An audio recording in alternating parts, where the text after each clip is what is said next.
તો hey guys, good morning and welcome to my new blog. તો મિત્રો, અત્યારે હું છે ને અહીંયા તબેલામાં છું. અને જો ફ્રીજની હું વાત કરું ને તો આજે નહીં પણ કાલે આપણું ફ્રીજ ચાલુ થવાનું છે. કારણ કે એ ભાઈનું મશીન ડ્રીલ મશીન છે ને એ બહાર ગયેલું છે. તો ડ્રીલ મશીન વગર કામ થાય એવું નથી, એટલા માટે આપણે થોડો વાર લાગી. નહીં તો તે દિવસ જ કામ થઈ ગયું હોત.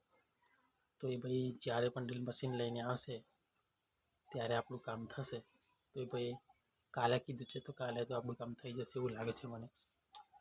તો એ ભાઈ ફિટિંગ કરી આપશે બધું, આપણે તો કંઈક કરવાનું છે નહીં. કારણ કે અમે એ ભાઈને ઇલેક્ટ્રિશિયનવાળા છે. તો એ ભાઈને મેં કીધું છે કે બધું જ તમે કરી આપજો. તો એ ભાઈ લાઇટ ફિટિંગ બધું કરી આપશે. આપણે તો ખાલી સીટ પાડવાની જ રહેશે. એ છે ને આપણા તબેલા પાસે છે ને બે પક્ષી આવ્યા છે, જોઈ શકો છો. તો હું હમણાં પાસે જઈશ તો એ ઉડી જશે, પણ હું એમના પાસે નથી જતો કારણ કે અત્યારે કંઈક ચણે છે, ચણવા દેવાના. બાકી અત્યારે તબલા જોડે એટલા બધા પક્ષીઓ આવે છે ને, ઘણા બધા અહીંયા માળા પણ બનાવે છે. એકવાર તો એક માળો બનાવેલો, ચલો જોઈ શકો છો.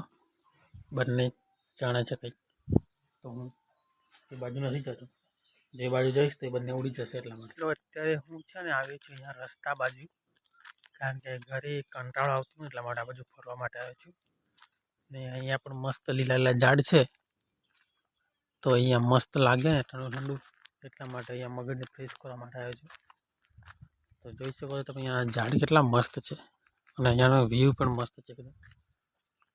બસ અહીંયા થોડી વાર ફરીશ પછી ઘરે જઈશ. જ્યારે પણ કંટાળી જવું ને ત્યારે આવી જ્યાં મસ્ત ઝાડ હોય ત્યાં હું હંમેશા આવી જાઉં છું. તમે તો ખબર જ છે કે હું નેચરલ લવર છું, એટલે આવી જગ્યાને સારી રીતે પસંદ કરું છું. જે પણ આપણા ઘરે મેઇન રસ્તો જાય છે, તો આ જે છે મેઇન રસ્તો છે. સોરી, આ મેઇન રસ્તો નથી, આનાથી આગળ એક મેઇન રસ્તો છે. પછી ત્યાંથી એક રસ્તો આવે છે અને આ રસ્તો આપણા ઘરે જાય છે.